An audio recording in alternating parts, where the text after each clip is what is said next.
UFC Matters shows for free a week. But if you want to support the channel, there are a few ways of doing it. Hit the like button on each live broadcast or video. This helps the channel grow. Hit the subscribe button and select the all notifications option. Hit the thanks button to buy a super sticker. You can do this on the live chat too. You can also join our Patreon page or buy us a coffee at the link in all of our video descriptions below. We are also looking for sponsors. If you want our latest advertising rates and how you can get involved, then email John at nufcmatters1892@gmail.com. Thanks for watching.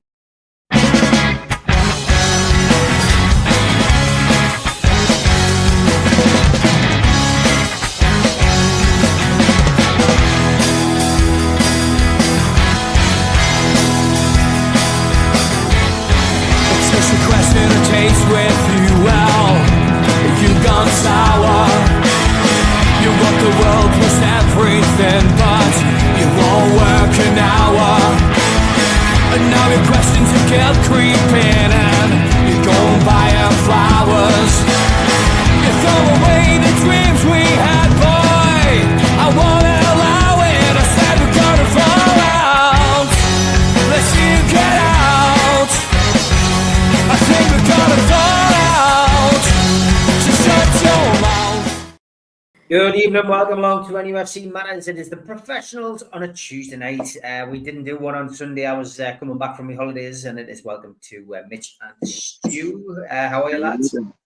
Very well, very good indeed.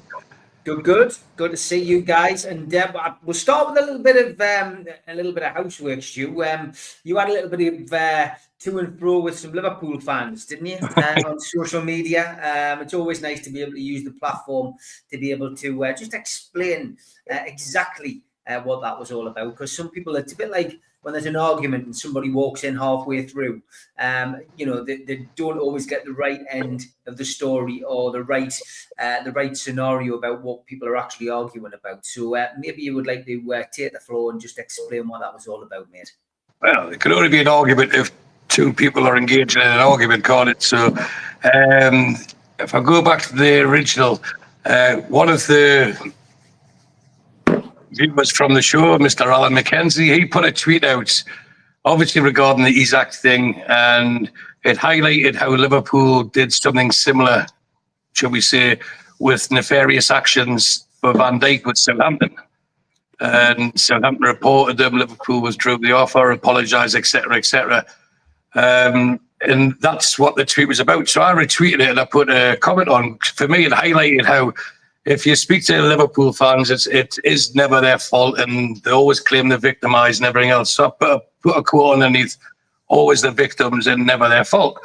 Now, in my innocence, and I stress innocence, I was oblivious, unaware that that was a chant aimed at Liverpool fans. It's something that's well written. It's something that they portray pretty well, that they always believe that the world's against them. They always claim their innocence, and for me it's a social joke. If you ask any group of fans or any social and economic groupings around the UK, they would always say that the people of Liverpool fall in that category. Now, well, then the fun started. Apparently, I was promoting and highlighting the deaths of the 97 people who sadly lost their lives at Hillsborough, and I was like, wow, has someone really went to that extreme? Because that was never mentioned in the original tweet. So I just thought, right, you've just got some crank, and you get on social media, you get the bots, and you get people from other parts of the world who couldn't point to Liverpool on a map and just want to have an argument, and they're all from hidden accounts or pictures of a live bird, this, that, and the other. So as always, I try to remain dignified, and if they ask a question, I'll reply politely. If they start swearing, I ignore them. If they start being personal abuse, I highlight that they've already lost any debate they wish to have, and just normally laugh at them. But one of the replied went in, and I must say he engaged in a decent conversation. And he pointed out to me that was sung by rival fans regarding the Hillsborough chant. So I said, you know what? I support Newcastle United, and I've never heard that sung by Newcastle fans ever, home or away. Now, maybe it's because we're a different breed of supporters, or there's an affinity between the hard-working backgrounds of Liverpool and, well, say the deprived backgrounds of Liverpool in the northeast. So I'm not saying this just to say wasn't I innocent. I knew I was baiting them with the saying that they're always victims, but it had absolutely nothing to do with Hillsborough at all. But since then, I've had my life threatened. I've had people searching through Google to find out where I worked, where I used to work, and sending emails to companies saying that I was promoting. What was I promoting? What was the right wording they used? But basically promoting tragedies, and it's not the sort of person they should employ. They eventually found my last employer, who the HR contacted me and says, "What's this crank talking about?" And that person had 2 followers. And so whether it's a bot or someone who's just had too much to drink, whatever, then I was told that the Bahrain Reds are coming for you. You can run, but you can't hide. And so I replied, I hardly hide when I post a photograph of where I'm walking every morning. So if I'm ever walking and the car screeches up and loads of people with big curly hair and dodgy tashes get out, then I'll know that I need to jump in the water for a swim or confront them. So that's still to happen. And I received copious amounts of personal abuse, which I always find amusing. I always say, call me whatever you want, just don't insult my friends or family. So I always laugh at that, from the hidden accounts. But not one of them admitted that what I said was actually correct about the Van Dijk thing, or what Alan had actually posted about the Van Dijk thing. And again, it's how they do. They change the narratives to point it at themselves, how it's not their fault, and they are always the victim. And it was all my fault. So I just laughed it off, and I swear it never would. If plus, as you know from the groups, I've been posting things, and then I put one thing on. I might actually post this. Surprisingly, there was a lack of condemnation from the very same accounts about the racial abuse hurled at the Bournemouth player last week. So I did say to you, I'm tempted to post this, and no, don't do it. So I did. And do you know what? I got 0 response from Liverpool fans. Yeah, I've still been called a horse puncher because I support Newcastle. So does that make it fair to call every Liverpool fan a racist? Of course not. You know what I mean? For me, it's banter that gets taken too far. But if they could actually see my reaction when I was getting this so-called abuse, I was laughing and smiling, saying, "Is that the best you can do? Is that what you really are?" You've deflected from the fact that the tactics are used for Van Dijk is very, very similar to the ones for Isak. Then there was one, Steve, that got you involved and started telling the world from his 2 followers that Steve Rafe promotes this type of abuse on his channel, and you give me a platform, so therefore you're to blame as well. And it's not the first time Steve Rafe's been blamed for anything and everything. So mostly not his fault. And it was like, why are people just getting offended for the sake of getting offended? That's got nothing at all to do with them. Now, a lot of them have got dyed blue hair, or they have rainbow things, and that's their choice. I don't start having a go at them and saying, no, you're making wrong life choices. I'll live my life, you live yours. And if you're offended by my tweet, then if you did interpret it that way, I did apologize to a few, but I explained that was never my intention. And the sane ones actually accepted it and understood it, and ended up having a decent conversation, and we ended up following each other. But some of them, like 2 or 3 days later, were jumping on it after it had all died down, after it had all been settled and everything else with the main protagonists. Oh, well, I want to do this. So now I would just call them bandwagon jumpers, and I started putting stupid gifts on just to wind them up. But as someone's just said there, they'll boo the national anthem. That's nothing to do with football. And they've got the reasons for that. But then they can't take the moral high ground constantly. But I went to university in Liverpool. I've got lots of friends from Liverpool. I've got friends over here. I've got friends in Dubai who are staunch Liverpool supporters, and some of them I call very good friends. Me and Mitch are in a group with some Liverpool supporters, and not one of them would ever suggest that I would portray Hillsborough, because it was horrendous what happened. It was a tragedy. It should never have happened. And I would never, ever do that. And I had one guy say, "You've only wrote that for likes." And this guy had a blue tick. So those who aren't on Twitter, if you've got a blue tick and you get, is it traction, I suppose, you get remuneration, you get paid for it. I don't, and he says, "You've done this for ticks." And I says, "I don't give a F about ticks. I don't give an F about your opinion. I don't get paid for that. And I don't get paid to listen to you. Consider yourself blocked." So I could have got angry and aggressive and abusive back, but two wrongs don't make a right. And most of it I found really humorous. The more they went out their way to offend me or insult me, the more I smiled at it. It just shows how social media can influence people, I suppose, and how people can get carried away with one story without actually going back to the beginning and think, well, did he really mean that?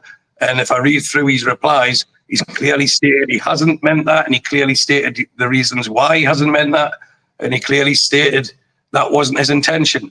But let's not spoil a good story with the truth. But then, like I say, you've got people who will promote, how do I say this carefully, companies with links to terrorist organizations, but that's okay. As long as I didn't say what they said, I did say it. You know, it was crazy. I never said it, never suggested it. They took it the wrong way and off they went. Never their fault. So the words I said was right. And if anyone took it that I was referenced to Hillsborough, you were totally wrong. I would never do such a thing. And I find it appalling and horrendous, anyone who would do such a thing. So there's the answer to your question, mate. Yeah, I mean, look, we discussed it before we came on, and I think it was only right that you got that chance to put that across, because 240 characters on social media isn't enough. And listen, I've been in the middle of the maelstrom many times on social media, and believe you me, I keep saying it, one day you'll just wake up, my accounts will be gone. When I don't need them, they'll not be there, because I hate social media. I hate everything that goes with it. Yes, there is some bonuses, you can promote on it, you can get to know certain people on there maybe that you would never get to know, and that is one of those things which is beneficial about it. But there is too much negative about social media, and I don't need it in my life. And the day that I take it off my phone and the day that I take it off my computer will be the day that that can't come soon enough for me, because it is just an absolute cesspit, and we don't need it. We've spoken about this many times over a Malverno. Yeah, absolutely. Back in those days when we used to just, we used to just go to the phone box to go and ring people, and you'd go to the pub just to meet people and hope that, you knew they'd be there 6 o'clock on a Friday night. So you'd go down on a Friday night. Everyone was punctual, weren't they? Everyone was on time then. Yeah, we didn't need all of this. So for us, we are a podcast for the over 40 Newcastle fan. And there was so many things better in the old days, I've got to be perfectly honest. But anyway, let's get back to football, and let's talk about the weekend gone. And I asked you lads, before you move on, I see the problem very clearly here. Okay, you're both bald. Ah, right. Okay, thank you, mate. I didn't get called that, because look, I must have had my head. But honestly, Mitch, I've said it to you. We said it the one time we had a meal, because there was one time Mitch had said something that was twisted so far, it was corkscrewed, and he had a bit of this pile-on. And I said, did any of the abuse come from any of your friends or family or people you care about? And he went, no. I said, well, don't worry about it. And that's it. That's how I treat social media. If people want to shout into the void, let them carry on if it makes them feel better. It just more highlights their sadness. Exactly. That's the big thing to take away from it. Your friends will be there, your family will be there. Everyone else's opinion about what you think about the starting lineup on Monday night, it's academic, because it's your opinion. And if you choose to put it out there, you've got to be prepared to take the pelters, and that's just the way it is. But when you're falsely accused of something which you clearly were there, and it's happened to me many times as well. then you deserve the opportunity to be able to have your say, and that's what this platform's about. So well said, Stu. We fully endorse your views, what you've said, and we can move on now and concentrate on football. Yeah, Mitch, the question I asked you lads earlier today was, and we don't plan the show, as you know, but I did think it was a question worth asking. What did we learn from the weekend was my question, and I left it open-ended. What did we learn about Newcastle United at the weekend? But what did we learn about the Premier League in the weekend? Because, there's been a hell of a lot of money spent. Transfer window is still open. All of our so-called rivals have, managed to spend a lot of money in a short space of time and brought in some quality players, some of the players that we were actually chasing. And of course, we've got our Northeast rivals back in the Premier League as well, who got off to a great start. And after hammering West Ham, seem to think that they're going to win the league. So, interesting weekend. What did you learn, Mitch, from that weekend? Where we'll begin. I learned that we're not as bad as everybody was worried that we were going to be. To go to Villa and get a point, I would have snapped your hand off at kick-off for that. I think we showed that we're well organised. That there's a hell of a lot of heart in that team and a hell of good organisation. And we were number 9 short of winning the game, really. And I don't think you can fault the team at all. Bearing in mind that was a Villa team that, in the same fixture last season, took apart for 35 minutes. Yep. And really, I think we've done exceptionally well. You can't be disappointed with that to start. It typically, with the Isak situation overshadowing everything, I think Sean's comment there was right. I think as it stands, we probably need 2 number 9s in. If he still doesn't feel that Asula's the solution from the get-go, and I don't want Asula just chucked in. The last time we did that with a young Danish striker, it killed his career at Newcastle United for me. And so... that said, I would love Asula to emulate another Danish striker and score one off his arse against Liverpool on Monday night. But that would be fantastic. But I think, there was a lot of real positives to take away from that game. And it probably wasn't our strongest 11 either. When you look at who could come in and what positional changes we could make, I thought Tino Livramento was outstanding at left full-back. Yet again, not even his natural side. He's genuinely becoming a dual-sided option. I thought the midfield really worked so hard to control the game in during periods. And what pace on the break is exceptional. And that's going to open some teams right wide open. So I think there was a lot of real positives. I thought the players post-match with their words were very eloquent. And the manager was, again, pretty forthright and as straightforward as ever. I do think that there's a strong message, not just being sent to the world, but being sent to Alexander Isak from the players. And I find that very heartening.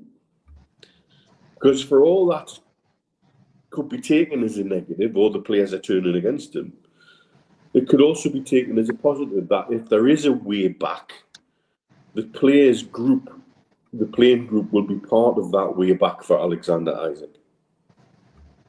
And being accepted into the group on their terms, not his.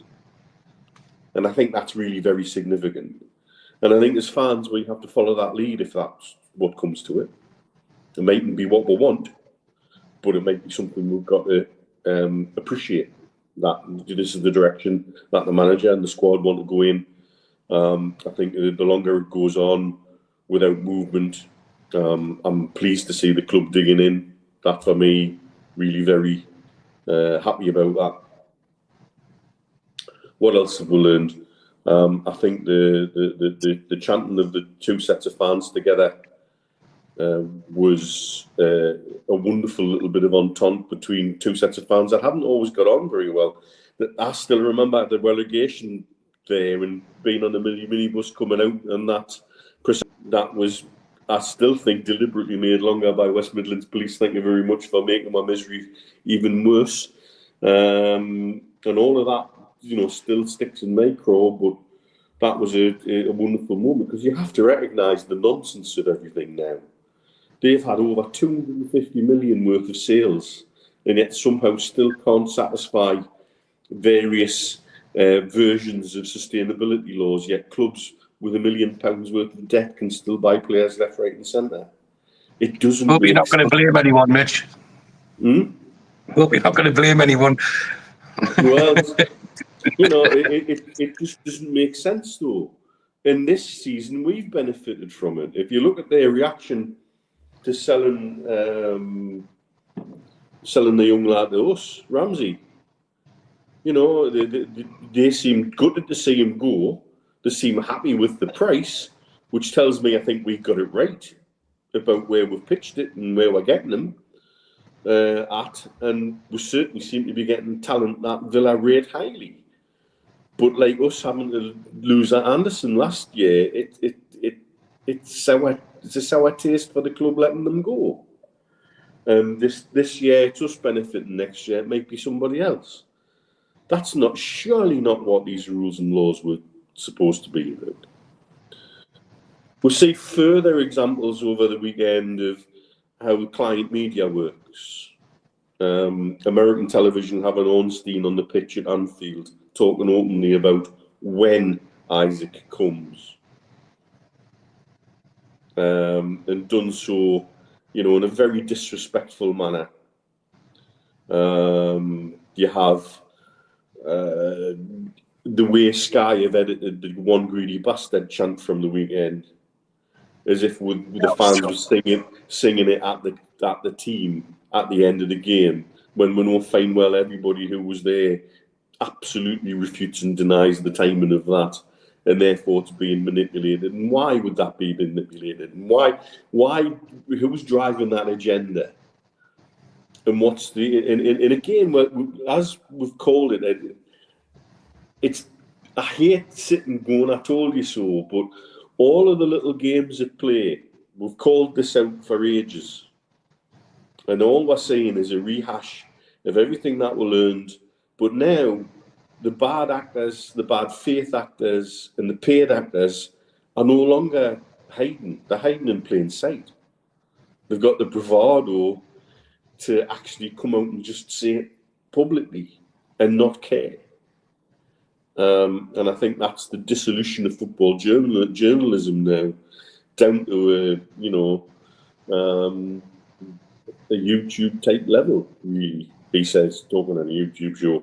But you know what I mean by that. You know, I'm just an overweight dentist in Dubai who flaps my chops every now and again. And yeah, I've got an opinion, but everybody's got a bloody opinion. It doesn't mean you're entitled to agree with it or even entitled to listen to it. But when these people come onto shows which are used and respected as media outlets, and a lot of people hang off the words of that, when they're acting in bad faith or they're acting as paid actors for clubs. Who was it at the weekend again on Sky? Again, just made an absolute mess of it all and embarrassed himself. It wasn't Kavi Solikol, it was another one of them. And again, just the duplicity. We've had that with Jamie O'Hara today. Yeah. One who was desperate for Harry Kane to stay at Tottenham, but now we're holding Isak ransom. Oh, we really? Well, he signed a contract that his agent was really happy for him to sign, because his agent would have had his pockets lined with it for 6 years, and he was very happy with that. And he was even writing love hearts in Instagram messages to Elanga for signing recently, and he was quite happy to go on the pre-season trip to Austria and arse around on bloody push bikes and with everybody else, and everything seemed happy then. What changed and when? And it stinks. We know it stinks, but we know this is all going on in plain sight. That the Premier League don't give a monkeys. They don't give a monkeys about anything else. some clubs are now learning from the mistakes. I bet Villa's owners are pissed at the previous owners of Villa for voting along with some of these rules that are in place now. Because I know the rules that hurt the most were the ones intended to stop us, but they're stopping other people now. And you know what? You turkeys voted for Christmas, so crack on. You know, you see how Palace are squirming now. I have very little sympathy for them. I have a lot of sympathy for their fans, even though they've never really had a piece of sympathy for us or empathy for us. So they're quite happy to put banners up, spreading myths about sports watching and shit like that. But they've been stitched up and done up like a kipper. But equally, check your emails once in a while, lads. Isn't that what a professional football club should do every now and again? You know the email address you give to FIFA and UEFA. Check that email address sometimes, because sometimes there's things you've got to do from that. But I think the thought, oh well, because Chelsea and because Man United will be all right. No, that's not how it works, and you should know that's not how it works. That's why they've had you voting along like bloody idiots for certain things with PSR in the Premier League. It works everywhere else. And so I think football fans often don't really care until it starts to genuinely and directly affect them and their club. And we're now seeing fans waking up to that at Aston Villa, at Everton, at Crystal Palace. And slowly and surely people are waking up to what's going on. And some of them are thinking, oh, hang on a minute, these stupid bloody idiots in the North East were right. Too late, lads. It's already here. And we told you so. And that's super frustrating. So for me, generally, a hell of a lot of positives to come out the weekend. But we really do need to find a solution for goals. We need a number 9 very badly. Okay, good stuff. I'm going to come to you with the same question, Stu. Just want to read through a few of these comments that people have said. What have you learned from the weekend? Peter Scully says that we need something to hit up front. Neil Calvert says Man United are still shite at defending. That's what he's learned. Davey says, I learned that we are a quality striker away from being a very good team. Northern Golfer says, I learned that we've got a very fast front line now. Give Alanga a chance. Eddie and the staff will work on his finishing. Sean says, what was learned was that we need 2 strikers. Arthur says, what we learned is that Everton are still poor. Ditto West Ham and Wolves. And Les says, I've learned that Sky are stooped to any level to denigrate Newcastle after they doctored the video to suggest fans were singing abuse of the whole team. And Eddie, Denise says, I learned that we've got a fantastic together team doing their best and playing well. We could have won. That was against a Stoker versus no striker. I learned we do need a striker and we will come good. And Mark Bayer says, we learned not for the first time that Gordon is wasted up front. So there you are, a few of our viewers with what they learned. Stu, what did you learn? When the team was announced, I put in our little group, what a strong bench we have. For the first time, we had actually people who could actually influence the game if they were brought on, rather than just 3 goalkeepers and some youth players. There was actual quality there, and it will get better. You know, you've got to add Ramsey to that. There'll be more people coming. So it shows that we actually have. I've said on this channel quite often over the last, well, especially the last season, probably the last 2 seasons, that we've got about 13 or 14 first-team players. I think with rotation and injuries, suspensions that will come, you could take 1 or 2 out and replace them with the Ramsey, because if you look at the 3 positions that every single Newcastle fan said needed to be added to, was goalkeeper, right centre-half and right wing. So we spent a lot of money on a right winger who I think in time and given support will be an excellent addition for us.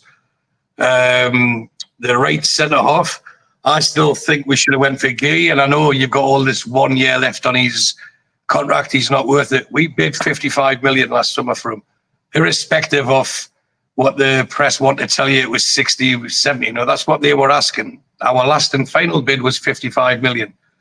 Now it seems like they're going to cower down to Liverpool, who will surprisingly want to pay less than the going rate. And if an England international at 24 is worth 35, well, not 25, I think is worth 35 million. Where's Wisa from? Is it, forgive me my ignorance, is it Cameroon? Then surely someone who's 4 or 5 years older than him in the last year of his contract at the same time is worth probably less. So you've got that. But I thought, what a strong bench. So you mentioned there, Steve. No, it was Mitch, sorry. We went there last April, only 4 months ago, and got our horses handed to us, for want of a better phrase. It was probably our most humiliating performance, as in performance, not result, of the season. We were exposed very, very badly, yet it was roughly the same team that went in this time. And for me, I think there's more to come. I shook my head there when you mentioned Sean's, I think Sean Sturrock's comment, 2 strikers. If you believe the press, we've already got 1 on strike, so we don't need 2. So that's why I shook my head. That's just me putting a bit of humour into today. Strikers. So, what I learned when you asked the question, because it's very rare, and for the people think, why didn't you talk about this? Why didn't you talk about this on the show, which we get afterwards? It's genuinely true. We sit there and we have a little natter about ourselves before we come on live. And then you guys get the questions. Steve picks one, reads it out. We don't know what we're going to talk about. But Steve did say this today, I'll ask you a question about what your thoughts of the weekend. What did you learn from the weekend? And I said, tongue-in-cheek reply, Steve, if you remember, I learned that Sunderland have went too early. They've probably had their best performance, best result they'll get all season on the first game. So I'm not suggesting it'll be all downhill. I don't want to sound like a bit of Jody, a bit of Mark against us. They got a deserved win against a team that will be struggling for relegation against them. And I say deserved as poor as West Ham were. I watched the game, which I very rarely do, but I actually watched the game. Sunderland just outbattled them. There was nothing there that's going to threaten the top half of any Premier League. But they had the wind behind them in the sails. They wanted it more, and on the day they ended up winning comfortably 3-0 when it wasn't comfortable until about 5 minutes to go.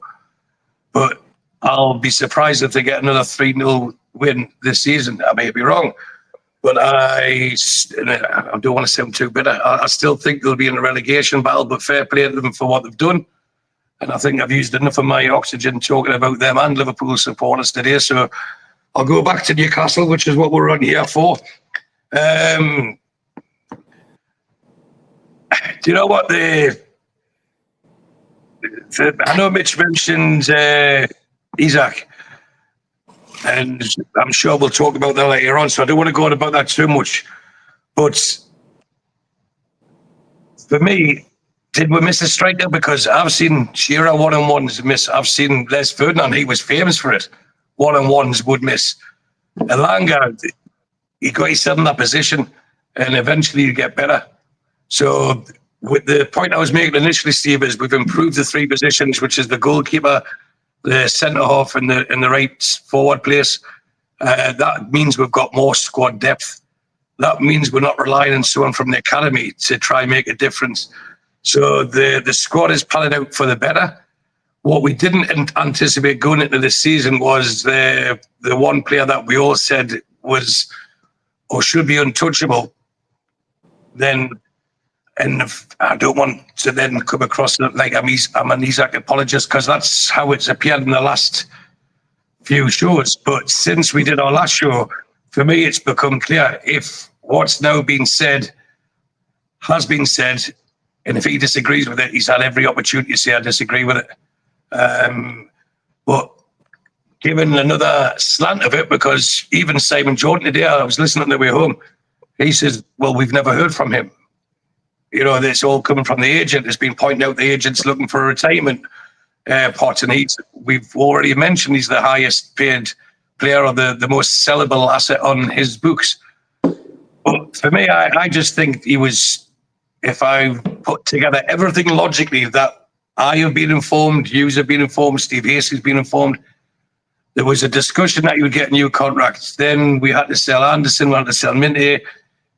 the approach to the then sporting director, which was Paul Mitchell, just at the start of his tenure after what was, people forget, a very traumatic window last season. At the end of this time last year, it was horrible. We hadn't signed anyone of note. We got a free transfer in. And then probably shortly after that, they would have said, right, okay, we'll discuss it again at the end of the season. You've got 4 years left. Don't worry, we value you. We think you're wonderful. And he's felt a bit miffed, which reflected in his performance. And then come the end of this season, as you've told, we'll look at the end of the season. You'll get more money. If we get the Champions League, you'll get more again. We've got more money in the pot. We can give you more. We love you. We think you're brilliant. We want to build a team around you. Paul Mitchell leaves. Who does he go and speak to about a contract? And I don't think anyone's thought of that, you know, from his perspective. And I'm not defending it. I'm trying to put it across where it's very easy for us to shout, rat this, rat that, rat that. And as I mentioned on the last show, I've felt something not similar because I don't get paid anywhere near the amount of sums that they're getting. With my work, where you feel undervalued, you feel like you've been misled, you feel you've been overpromised, to the point where I talked about before the show, I'm discussing exit moves with them. Where that's just me personally, but Isak now, I've been consistent and I've swam against the tide, and I've believed that he will stay, whether it's his first preference or not. I believe he will stay because I understand the Saudi mentality is the tail will not wag the dog in this situation. And I think Mitch alluded to the last time we were on was this goes a bit deeper with the Red Birds group, the FSG links in PIF, the golf, everything. There's a lot of play where they thought, right, we can't get him. You want him apparently 150 million, but the only thing that's ever come up with the club is he's not for sale. So whoever imagined this 150 million, let's roll with it. They've bid 110 and thought, right, if we can get his agent to get him to unsettle it, we can meet somewhere in the middle and they'll save themselves 20 million. But I'm still of the thought that I don't think he will go. But now, from the last podcast we did to this one, I think even if he does stay, out of our choice, not his choice, because we're in control, then he's got to do a lot of rowing back. For me, he would have to sack his agent. He'd have to apologise wholeheartedly to the manager, to the coaching staff, to his players. Yes, I got my head turned. Yes, I was ill-advised. Yes, I should have known better. And most importantly, to the fans, the ones that have sang his name, the ones that have treated him like a demigod. And I understand it's football and there's not much loyalty from the players and he's not from the region, etc. He won't get adulation like that at Liverpool. And a lot of it is they're doing without getting drawn into Stuart Penman versus Liverpool fans again. But I'll go back to the original question, Steve. I think we learned that Arsenal, in my opinion, will win the league. They went to Man United and won ugly. I think Man City and Chelsea during the course of the season will falter due to the fact that they played in the Club World Cup. And I think Liverpool are going to have too much ego. And if any Liverpool fan are watching, I'll bet you now to a reasonable sum that Liverpool won't win the league this season. And that's not our business. A bit in this, I'll give you an explanation why. Your main man, Mo Salah, is a year older. Your main man, Mo Salah, isn't going to get fed with the accuracy and timing of the balls from Trent Alexander-Arnold because he's not there anymore. He has to forge a new relationship. There's a new kid in the block who took a lot of the praise last week, the one that we were after, Ekitike. He might not like that. You know, if you're the king of the castle, you don't want someone else to come and challenge you. And Ekitike, by all accounts, off the pitch, isn't the most, shall we say, easygoing person. You then also got the African Cup, the African Group of Nations, whatever it's called. That's from a full month. Egypt should go far in it. And then straight after that competition's finished, after AFCON's finished, Ramadan starts. And if we recall last year when we played Liverpool in the final, that was near the end of Ramadan. Where was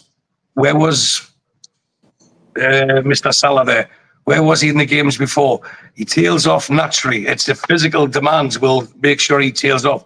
So that's 2 months without Salah, one without him and one without him anywhere near his peak. and that's without any injuries. And then you've got Wirtz, who technically is a great player, but Liverpool have had to change their midfield to suit this guy, and there seems to be an imbalance. So that's the reasons why I don't think they'll win the league. And if they got Isak, it would be even worse because there'd be too many egos there. Imagine if you're Ekitike, you all of a sudden you're getting all this praised on you, and then you've got to go in the out of position, or you've got to go in the bench because the main man's come in now. That'll cause a lot of. You can have too many cooks spoiling the broth, and I think that's what will happen with Liverpool. So that's why I pick Arsenal, because they needed a striker, and they added a very good midfielder to it as well, and they've got depth in defence.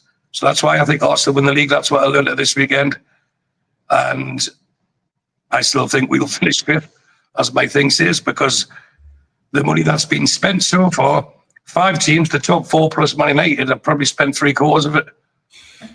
With the money that's been spent, it's crazy. We can't compete on a level playing field. So what we've got to do is be best of the rest. And thankfully, we've got a manager who's created a team spirit and adding quality to it, which even with this situation with Isak might actually work in our favour. Let him walk the hard yards back. He'll never be the hero he was. We'll still celebrate if he plays for Newcastle and he scores, but we'll celebrate the goal, but won't celebrate him. I don't think it'll be a long time before any of his songs get sung. Let him go at the end of the season and end of this coming season. That's it. But it'll be on our terms, and that's how it should be.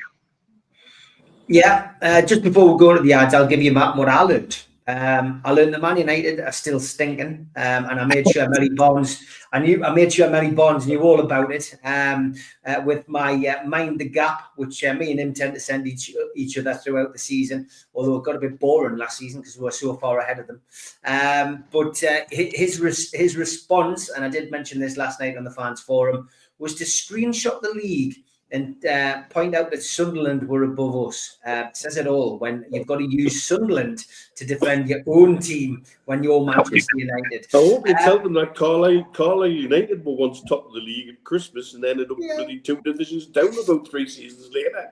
It's funny, isn't it? It's funny. Same season they got relegated. Man United thing will always run. I also learned it's going to be a hell of an exciting top of the table battle. And Newcastle, I still think will be in amongst it. I do think we will be in there. A lot depends, like I've said, on injuries and suspensions. I learned that the resolve and the defensive resolve that Newcastle has got is still there. And what I loved about those interviews after the game, Dan Burn in particular, you can see he is already fizzing and ready for this Liverpool game. There is character in that dressing room, and Eddie Howe has got them, he's got them focused. And after a summer which could have almost destroyed that dressing room unity, harmony, whatever you want to call it, he's got them firing on all cylinders. And if a goal scorer or a centre forward can come in over the next couple of weeks before that transfer window closes, then it'll be good for us. And yeah, and I also learned, as I said before, about Sunderland. The fans are back in the Premier League. Saturday morning is going to be hilarious, I'm sure, on the show that I do with my Borough and Sunderland compadres. But yes, that one win doesn't make a season. It's going to be a struggle for them. But yeah, that's what I learned. It was an interesting start. I also learned the VAR is still crap. Steve, one more before you go to the break. I learned something today that Mitch mentioned there, that Jamie O'Hara is probably now more infamous or well known as a pundit talking rubbish than he ever was as a journeyman footballer. He was always like a reserve player for Tottenham, and I don't know whatever happened the rest of his career, but now more people know him as someone who opens his chops and talks absolute tripe, and that's what he's known at. He's made a fool of himself, like on national television, national radio, by criticising what he said about Kane to what he's saying about Isak. As long as it doesn't affect me, I'll just say this. But when it does, no, it's different. So now more people know Jamie O'Hara as that person than someone who was ever a footballer. And I think that's a sad indictment of the way the world is at the moment. Yeah, it certainly is. Okay, quick ad break so the lads can charge their drinks. Back after this. A big thanks to all our sponsors, Skips and Bins. You can find them at their website, skipsandbins.com. Contact them at www.skipsandbins.com/contact. Say hello to low-cost waste disposal with pay-as-you-go and contract waste management. A big thanks to Mr. Vicky's Sauces, handmade in Cumbria. You can find them at their website, mrvickies.co.uk, email info@mrvickies.co.uk, or telephone 01768 210 102. Thanks to our fanzine sponsor, United Group Travel. There are no strangers on our tours, just friends you haven't met yet. 2-crew driver and courier, local family company, 3-star plus quality hotels and no interchanges.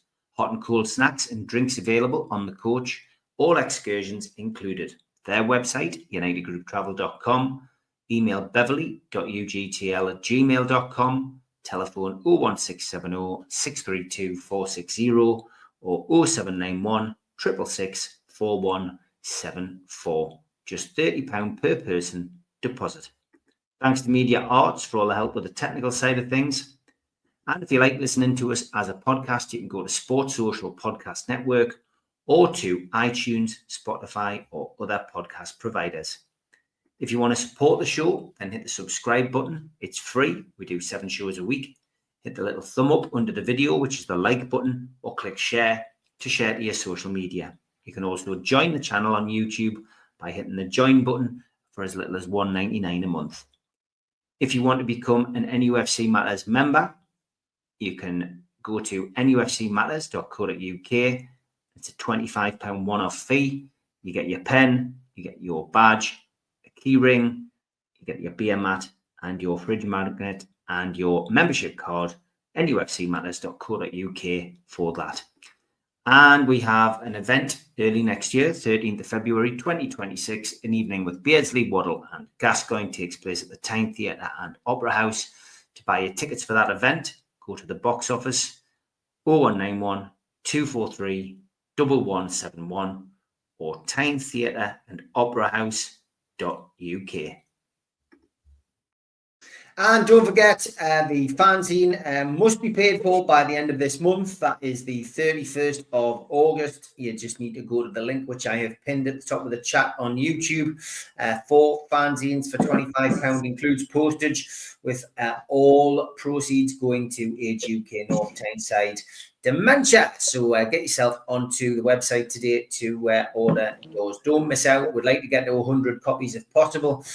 We are currently at 63. It's a bit of a slower uptake this year, but if we get to 100, it makes it well worth while doing it. So here we go with other questions which are in the chat. A lot of people asking, about who we would take as a forward, because obviously time is ticking. 19th of August, the window shuts on the 1st of September. Tom Dixon is asking if we would take Jamie Vardy on a free. He's been linked with somebody else today. Paul is suggesting Watkins from Villa or Hoyland from Manchester United as a potential forward. Of course, we've got Ramos, who's been linked and continues to be linked with a move to Newcastle, although listening to Craig Hope's recent podcast, he would say that that's probably unlikely. Some people saying, what do you think we should do with Wissa now? Because Wissa is essentially, up until today anyway, been, refusing to train with Brentford, took all of the relevance to Brentford from his social media. But today, he has been pictured on Sky training with Brentford. So Wissa, of course, still in the frame. Talk over the weekend of Brentford potentially moving on from their original agreed fee with him, and I guess with Newcastle, who've come in and showed an interest, but now apparently open it to in the region of 55 million to 60 million. So lots of people asking lots of questions about forwards. Out of the names mentioned, is there any there that you would still like to see come? Would you still like to see Wissa, Mitch? Would you like a Watkins? I've got to say, Watkins didn't look very convincing at the weekend against Newcastle, almost as if he was didn't want to score against us. But that was just my wishful thinking, perhaps. But is there a one out of the blue that you could think of that you've seen linked on social media? How are you feeling about this forward line? Watkins looked very isolated, I thought.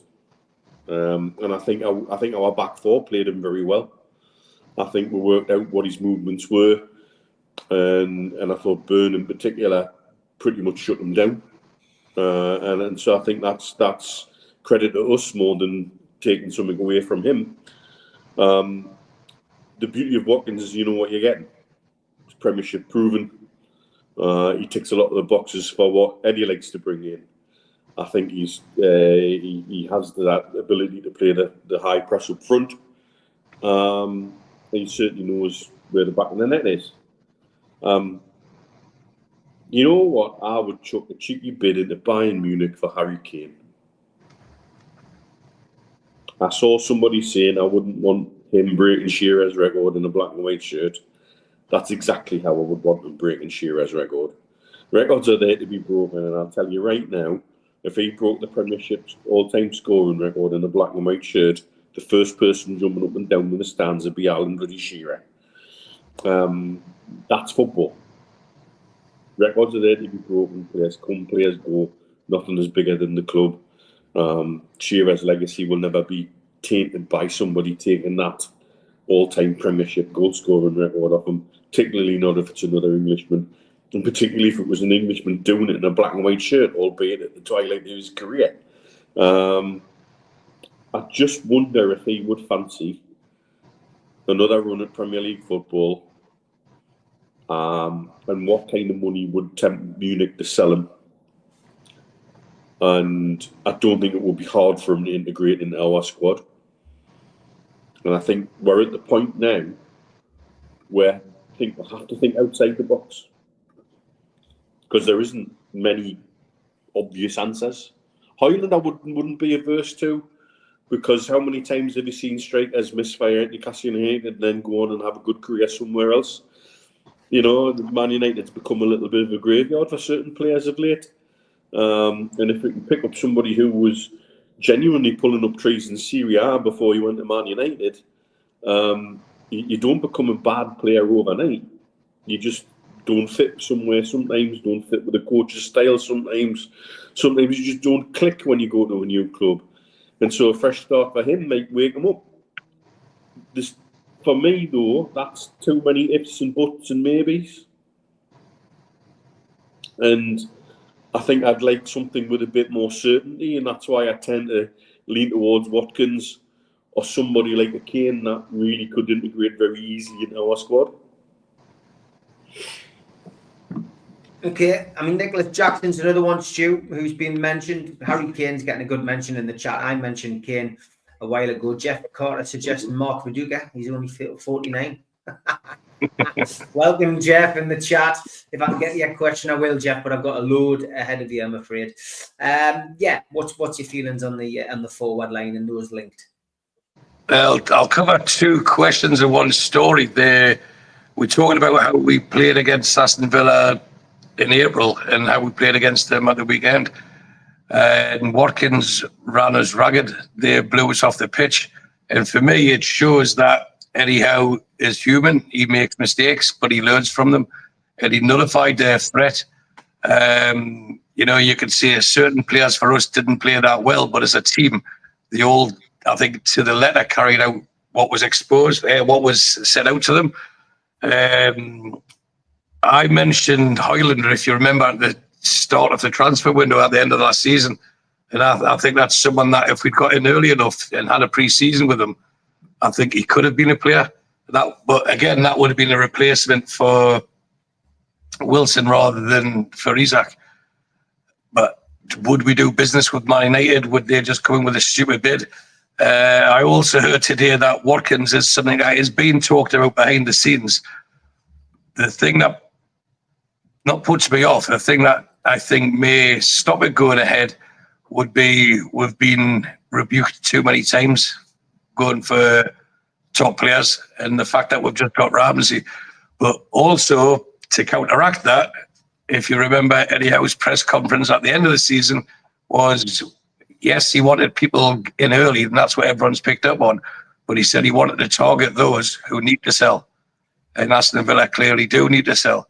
And they've just signed a £30 million guy from the French league. So sometimes you don't get what you want, for the Liverpool fans watching. And maybe it's not as daft as it sounds for for a bid to go in and be accepted for someone like Watkins, but that would be nearer the end of the window. I think Isak would have been ideal. And they have moved the goalposts just as Palace did last year, yet they get lauded for doing so. Yeah, don't back down to Newcastle, but we've never changed our stance regarding Alexander Isak, and we're getting criticised as if it's our fault that we have a price and it's been nowhere near matched. So there's a lot of ifs, buts and maybes, but it's quite clear we need at least one striker in. And even if we get to the end of the window, and as I still believe Isak will be a Newcastle player, he's not going to be in the next squad. The people he has to win over first and foremost is the playing squad and the manager, because he's left them, whether he's been advised badly or not, he's left them, and it's like a friend being bad here, because it is a tight-knit group, and that probably makes it worse for him rather than better for him. The squad that we've talked about it many times, that unity's got us so far, but we need to add quality, which we have. As I touched on before, our squad is better than it was last year. It's better than it was the year before. It's probably the best we've had it under Eddie Howe squad-wise, but what we're missing is that thing up top. And if we get to, I think the first game, if I might be wrong here, the first game after the window is Wolves at home. There's no way he's going to be in that squad. Even if he starts training, he's got to do more crawler than Spider-Man to get back, not even into the good books, but to be accepted by his peers. And that's important, because even if he says, I'm willing to play, I want to play, and says all the right things, does his interviews, those are the people he's with every day of the week. Those are the people that will pull up a chair for him in the canteen, or they'll turn their back and say, you're not on this table, pal. We've all done this in the place of work, and sometimes we forget that's a place of work for those lads 5 days a week. They get a day off, and then they play once a week is a rule of thumb. So there's no way he's going to be back anytime, I would say, but until at least the end of October. And it might be begrudgingly, and he'd have to prove a lot to those first. And once he's proved it to them and been accepted by them, I know emotions are raw now, but reluctantly we will accept the situation. And he's playing in stripes, and as long as he's given his best, then I think he would get support then. Not now, and I understand why not now. But Hoyland, yes, but for me, Wisa was the one, because he's ready-made, he's Premier League ready. And I get what Mitch says about Kane, and I don't think Kane would be opposed to coming back to the Premier League. But if you look at the salaries, he's reputedly on €400,000 a week or something. And there's no way we could do that with the way the PSL constraints are. So, yes, that would be ideal, because we'll have a talisman straight away who could lead the line, and that could then say to Mr. Isak, sorry, you've missed your chance. You've had everything here and you've just blew it, mate. You can stay in the doldrums for as long as you want. And if you want to come back, you'll be playing second fiddle. But that's me being a member of Go West again, singing King of Wishful Thinking. I think we have to be more realistic.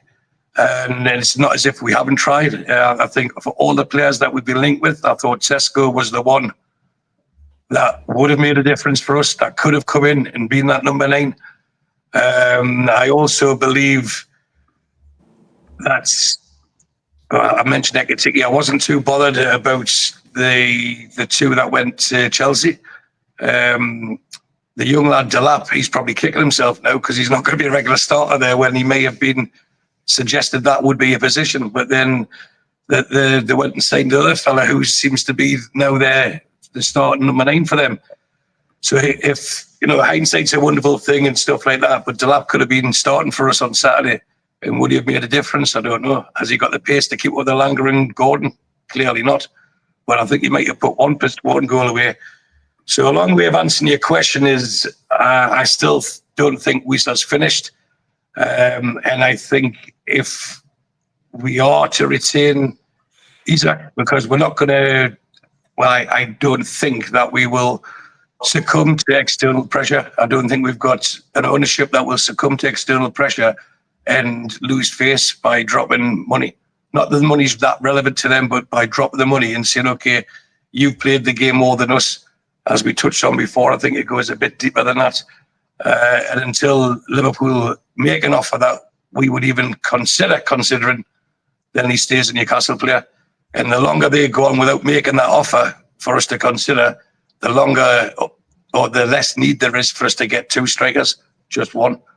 And I think that I wouldn't rule out a bid for Watkins before the season, before the window closes. And it'll be take it or leave it. Probably after the Liverpool game running into the last week, take it or leave it. And that would be a great addition for us because he is, what's the phrase they use, PLP, Premier League proven. And I think he could fit in the squad pretty quickly. He wouldn't need a 5-6 game blending in process. I think he could hit the ground running for us. And I think the players will be grateful for that and say, look, we've got a goal scorer and we'll feed you. So Watkins, ideally, Wissa, possibly. Out of the range would be Ireland, because I don't think us and Man United are best friends and want to do business with each other. And as much as I would say Kane would be fantastic, I think his salary demands would be too much for us. Okay. Some good shouts in the chat, mate. I think Strand Larson at Wolves. Definitely, but they've just signed them, Mitch. They wouldn't just sign them this summer. Yeah, I know. And I'm certainly not averse to Jackson at Chelsea either. He's got a bit of something in him that I like. I like the fact he's a little bit of an aggressive shit. You can work with that. You can channel that. You can turn that into good things. And so that bit of aggression and petulance, which certainly he showed against us in the last game of last season and getting sent off in the World Club Championship, you can channel that and turn that into something decent sometimes. I just worry about the price, and he's another one that disappears for a month in January. And I think it's a chess game, really Mitch, isn't it? It's like a game of chess, though, because if you get him and Isak does come back, then we've spent a lot of money on someone who plays second fiddle, and that's why, thankfully, it's not our decisions.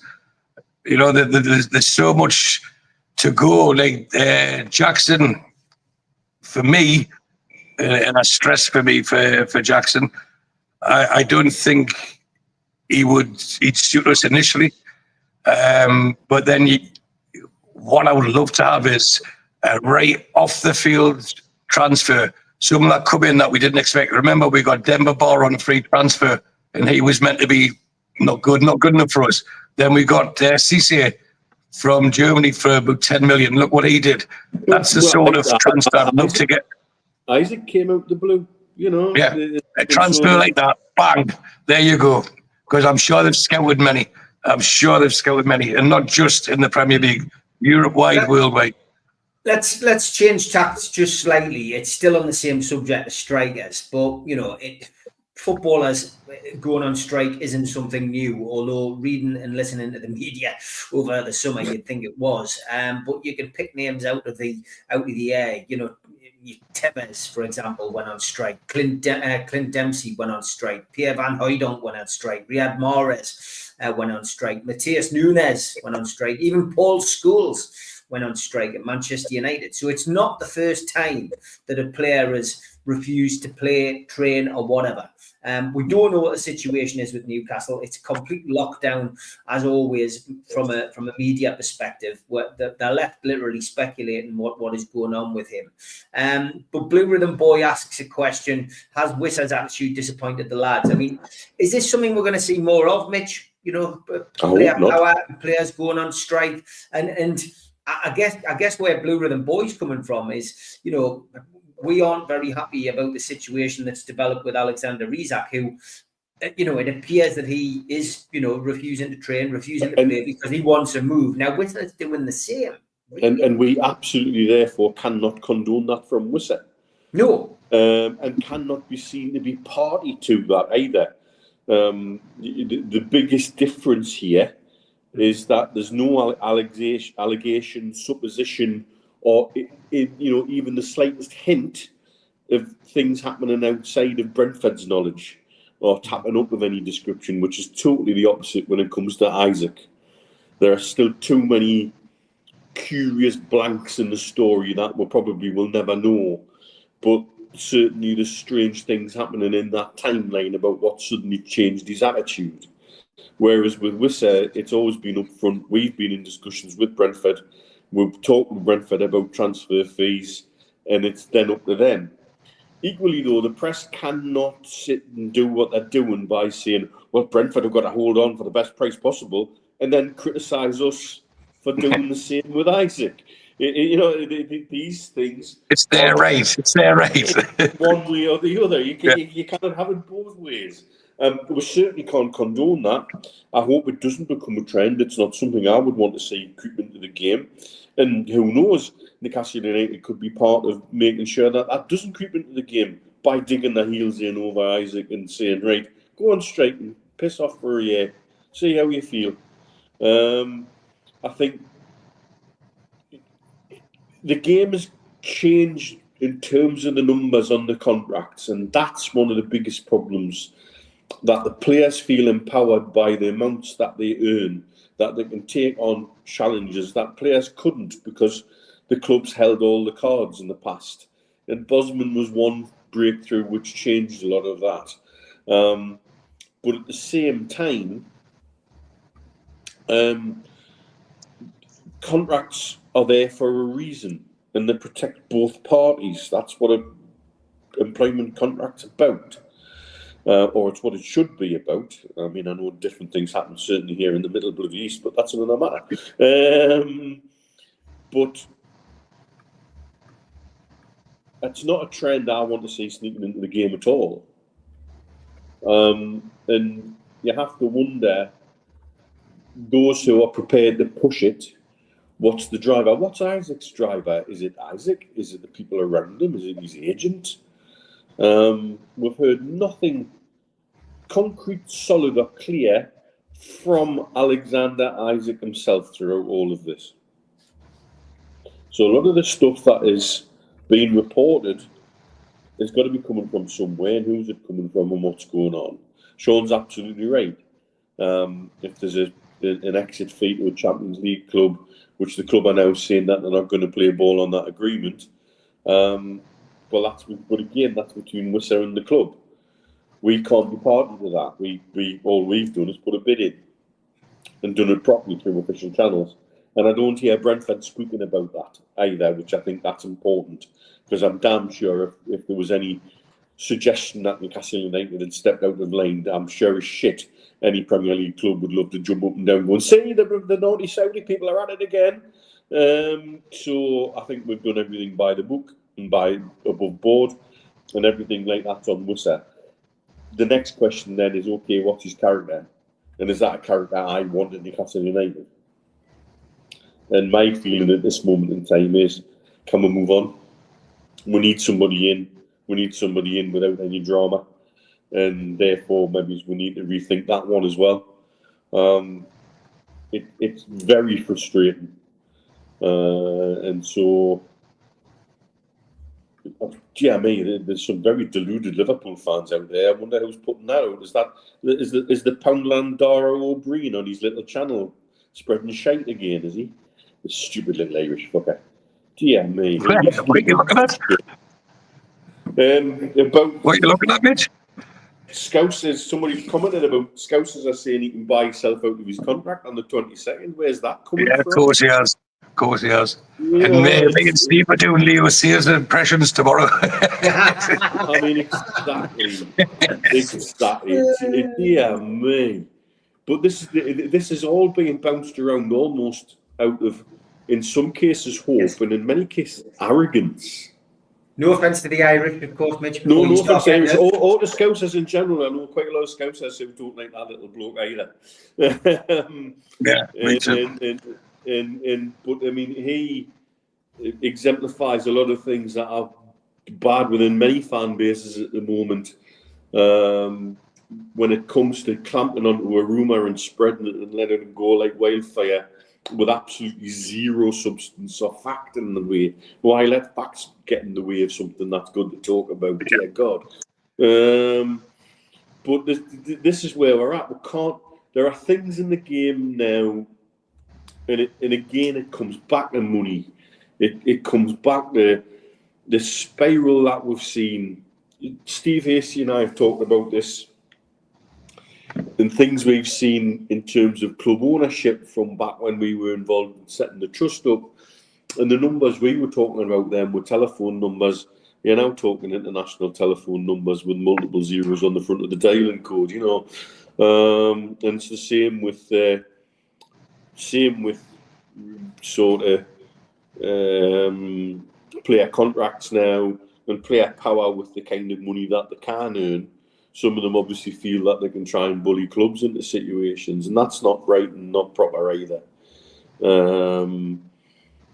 Everything should be done above board and fairly, and the way transfers should work and the way transfers seemingly are working at the moment is quite misaligned in some cases, which is not good for the game.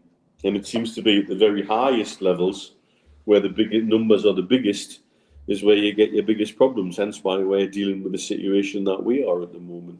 But the double standards in the media and the levels of reporting is wrong, and nobody seems to be able to acknowledge that at the moment. There's not enough people calling this out.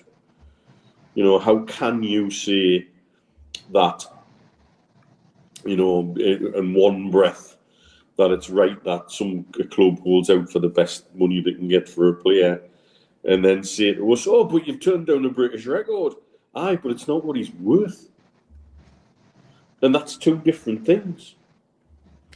I still won't be able to go down to the McLaren dealership in downtown underneath the Burj Khalifa and say, there's 500 dirhams, it's my best and final offer. Can I drive a car out the showroom, please? It's not going to happen. And I can go there every day and stamp my feet and gnash my teeth, and eventually I'll probably be escorted to Barsha police station, or maybe even Rashid Hospital to the mental section. You know, it either or. That's not how it works. And the way the media seem to have this double standard when it comes to Newcastle United on many levels is what upsets and frustrates us massively. Thoughts on the Wissa and Isak thing then, Stu, from your perspective? I'll start with 4 words, which is a question, and then give a little bit of your opinion. 4 words. Is Isak on strike? I don't think he is. I really don't think he is. And we had a little touch of this today between us, because if he was on strike, he'd be fined wages. I think the press are guessing. They're going with the flow, what makes the best situation. We know the club are feeding different journalists different sound bites, and that's happening. But again, we go to the facts. If he was on strike, believe me, he would have been fined. And believe me, his agent would have made that perfectly clear that big bad Newcastle, with their Saudi ownership, with all the money they've got, are withholding players' money. And it goes back to the original 3 words that's only ever come from our club is not for sale. But the whole saga, and it is a saga now, and it's become boring for probably us and for Liverpool fans. And the more that Isak is supposedly behaving in the way that the press want to portray it to make Newcastle look bad, makes Liverpool's fans, I'm talking about the proper Liverpool fans, why would we want someone like that who can be disruptive if they don't get their way on our wage bill? Because they're a passionate fan base just as we are. But for me, it lies around 3 main things. It's the promises made, it's the money that's been offered, and it's about ambition. And if it was about ambition, then he would hand a transfer request in. He hasn't. So that makes it about the money. But he was promised or verbally promised, and what hasn't materialised. And again, I'm not saying this in his defence, but if you look at, yes, you were told this, okay, wait till this season, we get that position. And I touched on it, Eddie Howe said, if you remember, maybe it's in March, not only do we have to move fast, we need to look after the players we've got and reward those players. That were his words at a press conference. He must have Isak in mind then, knowing that we've got a gem that will be sought after worldwide. And we've waxed lyrical on here about him, so it's hypocritical of us to say we're a better team without him, because we're not. But that doesn't mean we should have him in the team because of his behaviour. But we were forewarned that this could happen. And I said so many times, we've got two quality world-class players, and that's him and Sandro Tonali. And congratulations to him and his beautiful wife on their forthcoming baby. Another Geordie, and as we've seen, Bruno was quick to congratulate him, Geordie Bambino and stuff like that. That's what we should be celebrating, and we shouldn't be giving the bad publicity more publicity, but unfortunately we have to, because that's what everyone's talking about. Good news doesn't sell, bad news does. But for me, I don't think anyone's innocent in this saga, and I don't think people are as guilty as what they've been accused of. But it's coming to a head now, especially over the last week when he didn't play for Newcastle. But I think, and again, it's my opinion, he's had a chat with Eddie Howe, and I think he said, I want to leave. I've been offered more money, and I think I can win more things. And I've been lied to. I've been misled. Sorry, lied is strong. I've been misled on when I was going to be financially rewarded for my success as part of this team. And then we had the fact that Eddie Howe covered for him with the Celtic. I didn't want him in the spotlight, because that's when it started. I didn't want him in the spotlight. So I sent him away. And then all of a sudden he had another minor thigh injury, and then decided he wasn't travelling. But who says that was his decision apart from the press? And I think Eddie Howe's made it quite clear, and he said it on two occasions in interviews, if you're not committed to Newcastle United, you're not playing with the squad, you're not with us. So he hasn't went either with us or against us. Sorry, your position here is not with us. Until you say you want to be with us, you're not going to be with us. That's not an Isak decision, that's an Eddie Howe decision. He's protecting the group. Now, I think if Isak, for all the bad advice he's having, I think he's probably missing being with the camaraderie, being in the group. And I think if he was given the opportunity, he would try his best. He's nowhere near match fit now. He's nowhere near ignoring the personal side that he's not going to be part of the squad, and he might not be late until he crawls over broken glass backwards and then forwards and then on his back. And then I was going to say something that Mitch would normally say, so I won't say it. But cutting rather personal parts of his body to prove his love for Newcastle United. I don't think he'll be back until we decide, and that's us grabbing the narrative, that's us gaining control and saying, okay, he'll declare himself fit. I can go to Aston Villa. He's had a review. I'll go to Aston Villa, knowing fine well what the answer will be. But he's not stupid enough, and his advisor's not stupid enough, who was purely money oriented, to say, tell them you won't play. I think that's a headline story that one person said, and then people have run with it to be fact. I think Eddie Howe said, you're not fit enough, you're saying you're not committed to us, you stay away until you are. Until things change, you're not welcome in this squad. The players don't want you. I don't want you until you're committed to Newcastle United. So I believe that he would have said he'd play at the weekend, or made himself available, to be told, nah, not for you, mate. You're not with us. So we'll let you know when we want you. And that, for me, is the right way to do it. And we've all heard different rumours. There's three people on the screen now who have very good connections and sources and in the nose, whatever. We've all heard different stories.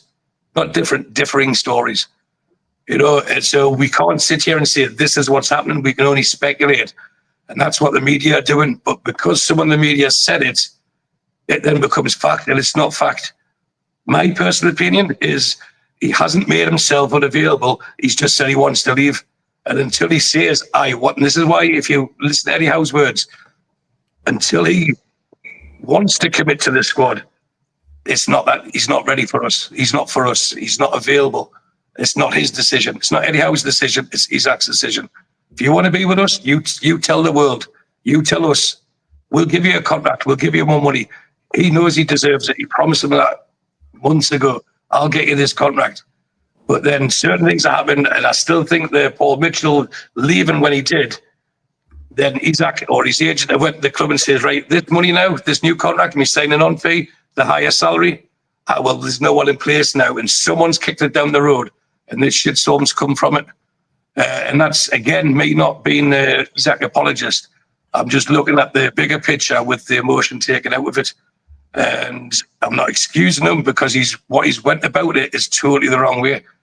But if we all ask ourselves, have we all performed impeccably at work when things haven't went our way? And I think most of us would say, to be honest, we haven't. But again, football is not the normal line of work, and neither is the salary. So as much as we could talk until midnight tomorrow, we'll never come up with the right answer because we don't know.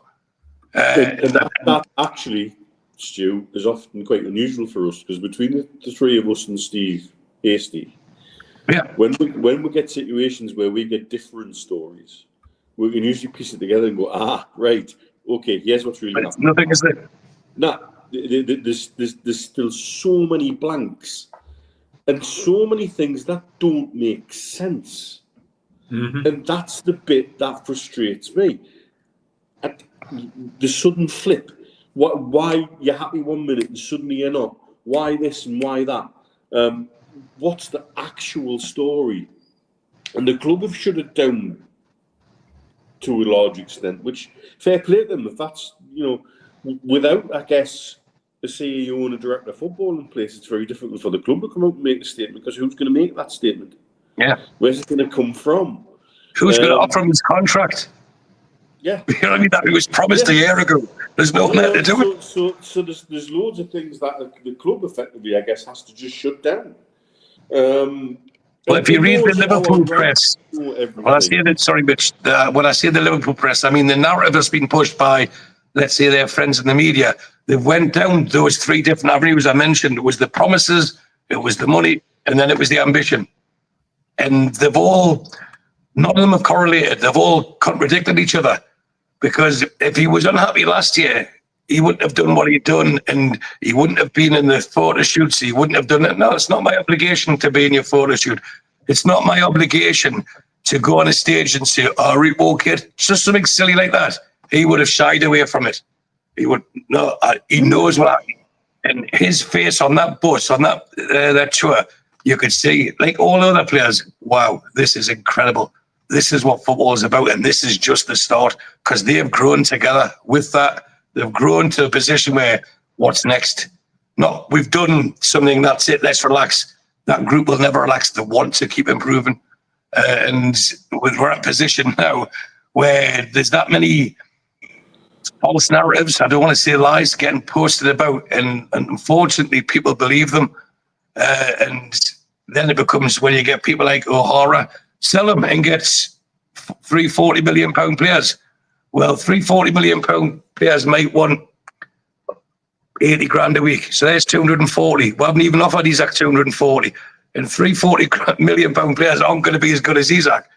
And why should we sell them for 120? They've only bid 110. And why should we sell them for 120 when they only ever wanted, apparently, according to the media, 150? Why should we drop our prices? But you've said it, Mitch. And we've said it before. Brentford are praised now for open business. It's their right. Palace did it last year. It's their right. But horrible Newcastle won't bend down to the mighty Liverpool. And they're a fantastic club, and they are. And you can understand a player want to better himself. But sometimes the grass isn't greener. But Newcastle United, as much as they will make a stand, aren't innocent in all this either. So we don't know the answer. So if people have tuned in for us to say, this is why it's happening, this is what's happening, we'll only give you guesses. Whether people think the measured guesses, where people think we're talking out a bad side, or people think, oh, I never looked at it from that point of view. That's your opinion. After listening to ours, we don't know the answers. No, we certainly don't. What we do know is tonight, as always, we take a great deal of pride in doing these shows and trying to keep a balanced view. 2,260 people watching live. We never take it for granted. Thank you so much for everyone's support tonight. And if you are watching on Twitter, please jump over to YouTube and subscribe. It is free. We do 7 shows a week. Go on, Mitch. Just while it's in my mind, somebody asked earlier where I got this shirt from, and again, it's another Noon/Namshi buy out here, and what's appearing on Noon and Namshi, but Namshi's like a fashion platform owned by Noon. Is a lot of the Terrace Icon stuff, and it's coming from the seller's Adidas emerging market. So I had a word with Sid at Noon, who I know, and he says it's stock that was taken to Singapore and Korea, and then instead of taking it back to the UK, they're selling it back through the Middle East and other platforms in the Far East. So for some reason, we're getting some of these things a little bit earlier. Like, for example, we had the Sambas about 2-3 weeks before they were in the club shop. You see that? And so Singapore. One of the Singapore beer mats. My mate Saudi Mag brought it over for us last weekend. They'd been to Singapore and watched Newcastle. He brought us 2 over. He says you can use that as your beer mat when you're watching the games. So thank you to him and his missus for doing that. He brought us 2. I think we're looking just when you mentioned something similar for UBK. Get some Dubai Mags ones in there. We're already campaigning for them to get rid of their red and white straws.